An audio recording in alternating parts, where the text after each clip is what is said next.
লক্ষীয়াতীতে এইটো প্ৰথম হেৰি হৈছে তেওঁক আমি ধৰিছোঁ, ধৰি আমি প্ৰশাসনৰ হাতত গতাই দিছোঁ। গতিকে তেওঁক উচিত শাস্তি দিব লাগে আৰু আমাৰ অঞ্চলটো ভাল কৰিব লাগে। কাৰ ঘৰত চলি আছিলে এইটো?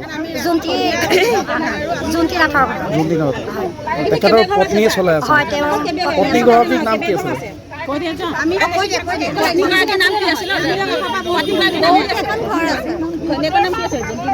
কওকচোন। কি কম, ক'বলৈ লাজ লগা বিষয়। গতিকে আমি ওলাই আহিছোঁ, সহ্য কৰিব নোৱাৰি আমি ওলাই আহিছোঁ। গতিকে ওলাই আহিলেই দেখোঁ ওচৰতে স্কুল আছে, ব্লক আছে, সেইফালেদি নানান মানুহ অহা যোৱা কৰি থাকে। সেইটোবোৰ জেগাত ইমানেই বেয়া ব্যৱসায় কৰে নহয়, তাত মানে মদ ভাঙৰ পৰা নাৰী দেহৰ ব্যৱসায় পৰা আদি কৰি সকলো তাতে চলে।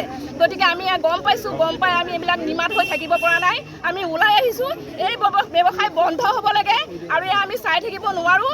এই গাঁও অঞ্চল ওচৰতে গোটেই মানে মানুহৰ পৰিৱেশ আছে, গতিকে সেই পৰিৱেশটো শেষ হৈ যাবলৈ আমি দিব নোৱাৰোঁ। আমি জানিছোঁ যেতিয়া ওলাই আহিছোঁ আৰু এই ব্যৱসায় বন্ধ কৰিব লাগে।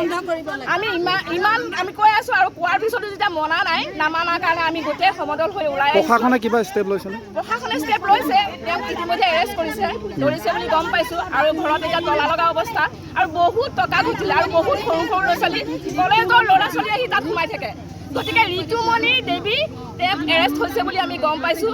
গতিকে তেওঁক এৰেষ্ট কৰি নি আকৌ এৰি দিলে নহ'ব, মুঠতে বন্ধ কৰিব লাগিবই। এইটো ব্যৱসায় বন্ধ কৰিব লাগিবই, আমি মানি নলওঁ। আৰু তেওঁক যেতিয়ালৈকে বন্ধ নহয় তেতিয়ালৈকে আমি এয়া চলাইয়ে থাকিম। আমাৰ দাবী দেশ ব্যৱসায়